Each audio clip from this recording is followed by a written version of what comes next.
நான் இலங்கையில் பிறந்த ஒரு தேச துரோகி நான்.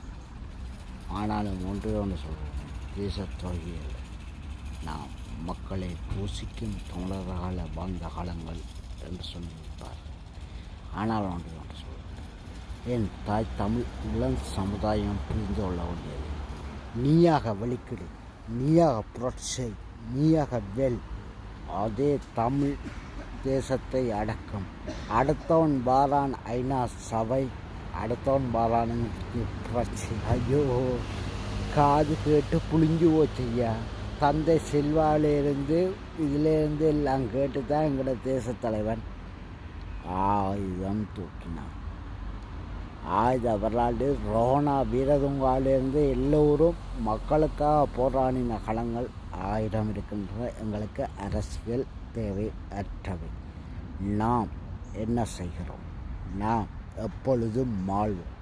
எப்போது நாம் எங்கள் கல்லறைகளை தேடி செல்வோம் என்றது இளம் சமுதாயத்துக்கு விதைகள் விதைத்தெழுந்தால் அதுகள் ஒரு நெல் மணி போலே வருங்கள். காலங்கள் மாறலாம், கட்டளைகள் மாறலாம், ஆனாலும் ஒருங்கிணைப்பாளராக இருக்கும் எங்கள் தேச காவலர்கள் எங்களோடு இருக்கிறார்கள். உண்மை குட்டி குட்டி குட்டி குட்டி அதை இதை அங்கே செய் இங்கே செய் என்று சொல்லுவார்கள் காவலர்கள். ஆனால் படத்துறை பள்ளி என்றது உங்களுக்கு சொன்மனமாக இருக்கணும். ஏன்னா அங்கே படித்த மனிதர்கள் எல்லாரும் பள்ளிக்கூடத்தை விட்டுட்டு போனோம், பள்ளிக்கூடத்தை விட்டுட்டு போனோம். பள்ளிக்கூடம் இல்லை, அங்கேயே ஒரு பெரிய பள்ளிக்கூடம். ஆங்கிலத்தை போடுவார்கள், சிங்களத்தை போடுவார்கள். நீங்கள் இந்த மொழியில் கதைக்கணும், இந்த மொழியில் போடணும். இதெல்லாம் இரகசியம், நாங்கள் கதைக்க வேண்டிய அவசியம் இல்லை.